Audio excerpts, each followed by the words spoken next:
knowing how to alter yourself to benefit the character, we were saying that it is easier for men. But you guys, my life is so screwy. So my hair is dyed now, right? But they could tomorrow. I could need to be a 55-year-old guy. So you know, I'm like Lon Chaney. I have a makeup kit that I open up, and I get my hair color. You guys may have, your hair is too dark, but your hair is light. You could do it. You know, you could get these mousses, a mousse that you could literally change your hair color if it's light. You can't go dark to light, but you can go light to dark.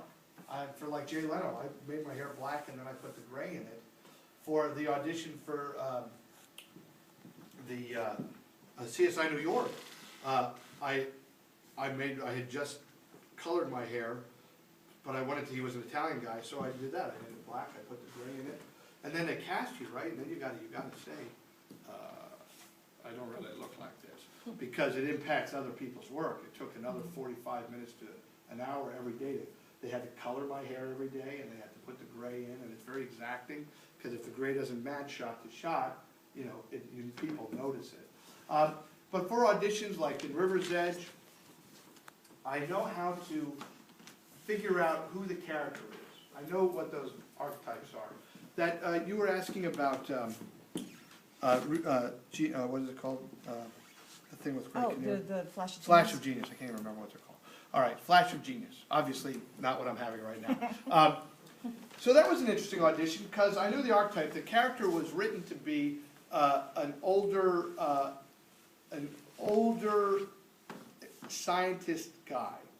So I went in with the gray in my hair, wearing a suit, and I did the audition. And the director, what a great guy, goes, "Oh, Danny, I know it's in a script like that. I know it is. I know, but I think we're gonna make this guy nerdy, man. I think he's got to be younger and nerdy." I know, and the director knew my work. He said, "Why don't you come back in a day or two and do that? And you know, I want to see you do that." And I said, "No, I don't have to come back."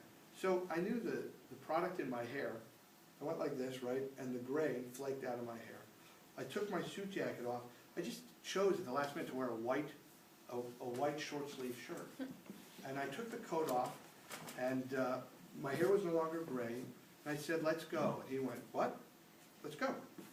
And I pulled out of my, you could say my ass, or my bag of tricks, my Willy Wonka bag, I pulled the guy in the movie out. I went in as that guy's dad, but I pulled the other guy out. Now, the casting director, she said from that point on, I had the part. Every other actor who came in had to audition against the magic that I pulled at that moment. The only reason I could pull it off was because I knew the lines inside and out. And I have a lot of characters in my head, so I was doing this stock character, but he wanted the other stock character. And that guy in the movie is exactly as I did it, with the hemming and the hawing and the Case Western. That's a good school. Like in the other guy, the older guy said Case Western. That's a good school.